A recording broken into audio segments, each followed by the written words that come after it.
નમસ્કાર આદરણીય સૌ શ્રોતાગણો અને યુથ હોસ્ટેલ પરિવાર, આપનો ખૂબ ખૂબ આભાર કે આ કોરોના મહામારીની પરિસ્થિતિમાં પણ આટલો સુંદર વિચાર આવ્યો અને આવી સરસ મજાની વક્તૃત્વ સ્પર્ધાને એમાંય એનો વિષય છે પર્યાવરણ સંરક્ષણ માટે હું શું કરી શકું. તો આજે પર્યાવરણ સંરક્ષણ માટે હું અને તમે સાથે મળીને શું કરી શકીએ એ બધા જ પોઈન્ટ પર હું વાત કરવાની છું. આમ તો આપણે સૌ માનીએ છીએ કે વિશ્વને આપણે મુઠ્ઠીમાં લઈને ફરીએ છીએ ઇન્ટરનેટના માધ્યમથી, તો આપણને બધી જ વસ્તુઓ ખબર જ છે, પરંતુ જે વસ્તુઓ ખબર છે એને આપણે જાણી અને બીજાને જણાવી અને એને અમલમાં મૂકવાની છે તો 100% પર્યાવરણ સંરક્ષણ થશે. અને કોરોના મહામારીની પરિસ્થિતિમાં ઓક્સિજનના કારણે જે લોકો મૃત્યુ પામ્યા છે, તો આ જે પરિસ્થિતિ સર્જાઈ હતી, આવી પરિસ્થિતિ ફરી ન સર્જાય એવો પણ આપણે એક પ્રયત્ન કરવાનો છે.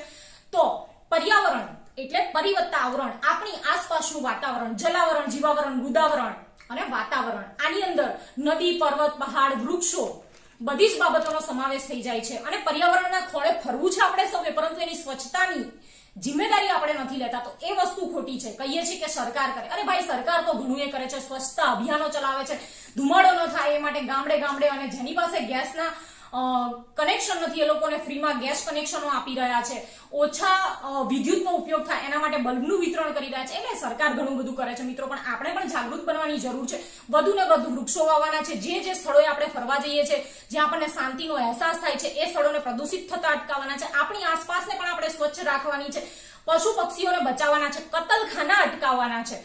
અને પક્ષીઓ માટે આપણા ઘરના આંગણે અથવા તો આપણા ટેરેસ, ધાબા પર આપણે પાણી અને ચણની વ્યવસ્થા કરવાની છે. જ્યાં પણ વૃક્ષોને એવું જોવા મળે છે ત્યાં તમારે પાણી શક્ય બને તો નાખવાનું છે. આમ તો વૃક્ષો કુદરતી વાતાવરણમાં એમ જ ઉછળતા હોય છે, છતાંય અને એવી જ વસ્તુઓ વાપરો કે જેને રિસાયકલ કરી શકાય, જેનો રીયુઝ કરી શકાય.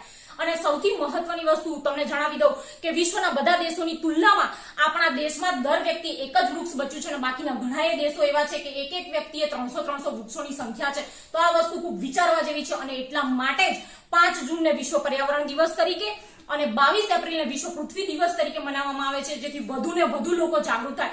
અને સૌથી મહત્વની બાબત છે જે મારા નજરે ચડી છે કે લોકો શોખને ખાતર પોતપોતાની અલગ અલગ ગાડીઓ લઈને ફરે છે. અરે મિત્રો, આવું કંઈ કરવાની જરૂર નથી.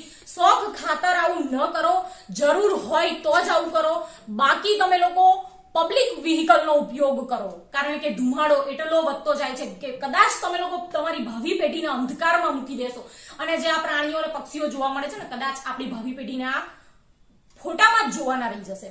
પ્લીઝ આવું નહીં કરો, શોખ ખાતર કંઈ નહીં કરો. અને સૌથી મહત્વની વસ્તુ છે પર્યાવરણ જાગૃતિ ફેલાવવાનો પ્રયત્ન કરો. પ્લાસ્ટિકનો ઉપયોગ બિલકુલ બંધ કરો. જ્યાં ત્યાં થૂકવાનું ને જ્યાં ત્યાં કચરો નાખવાનું બિલકુલ બંધ કરો.